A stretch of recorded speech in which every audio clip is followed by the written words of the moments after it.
നമുക്ക് ചുറ്റും സ്വാഭാവികമായി കണ്ടുവരുന്ന ജീവികളാണ് അരണകളെങ്കിലും ഒരുപാട് പ്രത്യേകതകൾ കൂടിയുള്ള ഇഴജന്തുക്കളിൽ ഒന്നാണിവർ. ഇതിലെ ഏറ്റവും പ്രധാനപ്പെട്ട വസ്തുത എന്തെന്നാൽ ഇവയ്ക്ക് മറ്റ് ഇഴജന്തുക്കളെ പോലെ വികസിതമായ ജ്ഞാനേന്ദ്രിയങ്ങളില്ല എന്നുള്ളതാണ്. മണം, കാഴ്ച, കേൾവി, ഓർമ്മ എന്നീ ഘടകങ്ങൾ അരണകളിൽ വളരെ കുറച്ച് വികസിച്ചിരിക്കുന്നതേയുള്ളൂ. അരണകളുടെ ഓർമ്മശക്തി കുറവായിരിക്കാൻ കാരണങ്ങളായി നിരവധി കാര്യങ്ങൾ നിരീക്ഷിക്കപ്പെട്ടിട്ടുണ്ട്.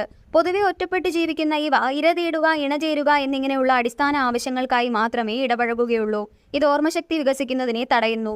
പ്രധാനമായും പ്രാണികളെ ആഹാരമാക്കുന്ന ഇവ ഭക്ഷണം കണ്ടെത്തുന്നതിനായി കൂടുതൽ ഊർജ്ജം ചെലവഴിക്കുന്നതിനാൽ തലച്ചോറിന്റെ വികാസത്തിന് ആവശ്യമായ ഊർജ്ജം ലഭിക്കാതെ വരുന്നു. അരണകൾക്ക് വേട്ടയാടുന്നതിനൊപ്പം വേട്ടയാടപ്പെടുന്നതിന്റെയും ഭീഷണി നേരിടേണ്ടി വരുന്നു. അതുകൊണ്ട് തന്നെ മണം, കാഴ്ച പോലെയുള്ള അടിസ്ഥാന ഘടകങ്ങൾ വഴിയാണ് ഇവ ശത്രുക്കളെ തിരിച്ചറിയുന്നത്.